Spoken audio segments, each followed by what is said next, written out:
Let's look at the new BuildTools cost catalog. And to find this, we'll go to the top right corner. We'll click on Settings.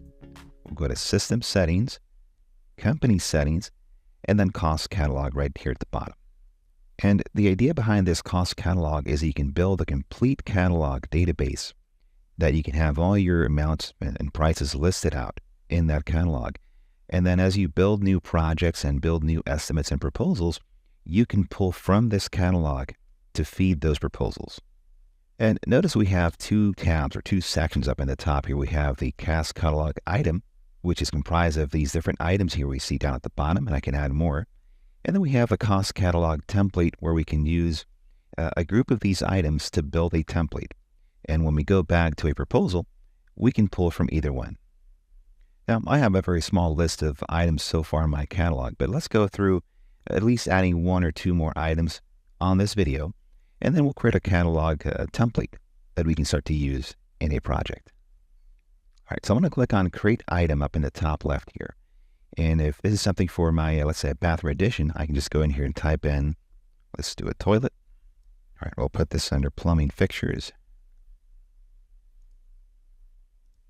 And then our type can be labor, materials, subcontractor. I'll use materials for now. We have the unit type. All right, I'll say each, and this amount for this toilet, and then we'll save that. All right, let's add one more. Let's do a shower faucet. Again, we'll pick the same cost code, plumbing fixtures. Type will be materials. Say each. All right, give it a price, and we'll save that. All right, let's move on over to the Cost Catalog Template tab. All right, we'll click on Create Template up in the top left, and then we'll give our template a name. So if this is something for, let's say, a bathroom addition, I can go in here, just type that in. It'll be my template name. And then down below, I can start adding in groups and items. So a group might just be the title or header of the items I want to use beneath it. So I'll give this a group. We'll call it plumbing. And as I scroll down, I have a section just for spec notes for my trade partners and customers. All right, so I'll click on Save up in the top here, and we have our group.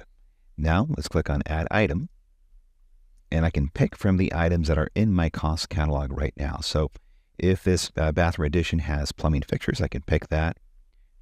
All right, let's add a few more items. We'll grab our plumbing rough-in. Let's look for the toilet, and just keep it simple, just a shower faucet for now, just under that group for plumbing. All right, and then just like that, you could add additional groups and items beneath those groups to build out your template. But for now, we'll keep it very simple, just like this on screen.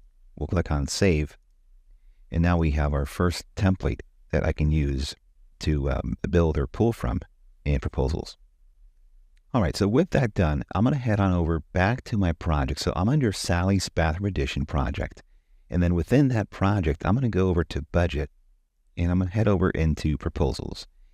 So within this module, I'm going to click on Create Proposal. And then once I do this, within that proposal, I have this new feature, new button here called From Cost Catalog. But first off, let's give this a name. We'll call it the Bathroom Addition. And then down here, instead of adding items or groups that I would have to basically just re-add and re-enter in all my costs one by one, I already have all of that in my cost catalog.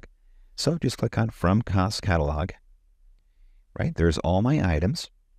But remember, we have a template I can grab from. So I'm going to go to the drop down here and say, let me look at my templates. Right, there's my template, Bathroom Addition. I'll grab that, say Import, and there we go.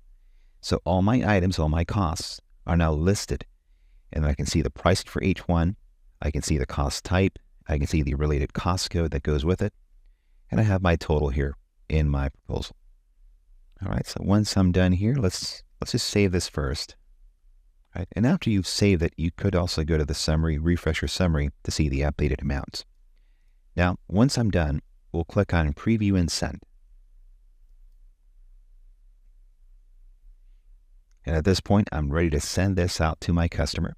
So now my next step is to kind of look at this proposal and see if I have to change anything on this proposal, and then send it out to the customer.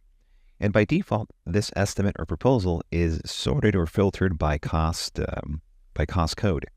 So what you have to do is go into the estimate section. We'll go into this estimate and then see how it's grouped by the budget category, the cost code. I want to group this just like my cost catalog. So instead of doing it by category, I'm going to click here, cost group. I'm going to group it by cost group, and then just click on apply up in the top here so it applies my changes. All right, so I can see now that it's grouped just like my cost catalog. I'm going to go back to the estimate, and now I have my complete estimate proposal report here on the right-hand side, and now I can see it's grouped just like my cost catalog. If I'm ready to send this out to the customer, just click on send to client up in the top here. All right, and that's been sent out to my customer. Now, if they approve that proposal, your final step is to send that proposal into the budget. But it all started from the new BuildTools cost catalog. Thanks for watching. Any questions with this new cost catalog, please reach out to support.